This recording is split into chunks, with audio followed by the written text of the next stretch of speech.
your company just switched to an AI tool. Could be Copilot, could be ChatGPT, could be both. Your IT team just sent one email about it, and now everyone's expected to figure it out.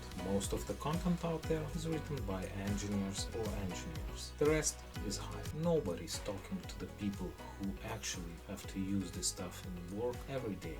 That's what Plain AI is for. Every week I'll show you exactly how to use AI tools at work practically, plainly, without the jargon.